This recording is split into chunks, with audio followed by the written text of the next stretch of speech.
So the women actually had some more rights in Sparta, but that's just a side note. But the key thing, because we're running low on time here, that I want you guys to understand is that we have two really different ideologies developing here, and that's going to become important because these two city-states are going to go to war with each other in what's called the Peloponnesian War. The Peloponnesus, if I had a map, is the area where Sparta is located, and Athens is on the mainland of Greece. So, as these two states develop and differ in their ideology, it just sets the stage for a future war, like the Civil War in America, where you had the South having one agrarian economy, or based on agriculture, based on slavery, where the North an industrial economy. And when you have different states developing and gaining in power, and they're not very synonymous with each other, where they're not similar, you can kind of foresee complications taking place in the future.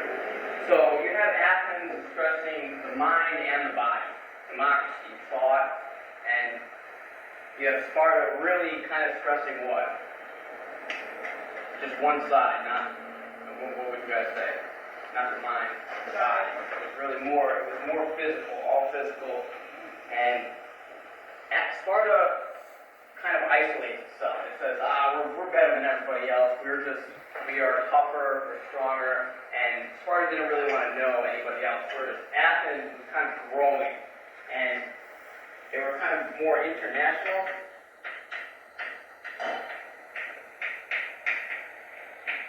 And they wanted to spread their ideology of democracy. And Sparta didn't like that. So eventually, what happens here, in the culmination of all this, is these two city-states join up together because they're all Greeks. We got to remember, they're all Greeks. They have the same gods. They worship at the same temples, and they have the same view of non-Greeks, which is basically they're barbarians. Anyone who's not Greek is not human.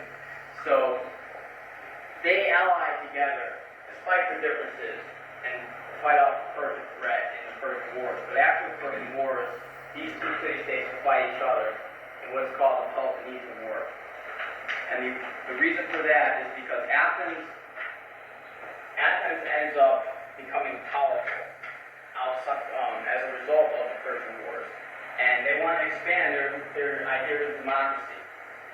Whereas Sparta is seeing Athens growing in power, and Athens is just becoming too much of an imperialistic city-state. And it's funny, because when we think of imperialism, it's not, we think of democracy, that's good, and, socialism and other governments are bad, but if you really look at it, you can make an argument that democracy kind of leads to imperialism, but that's a side note.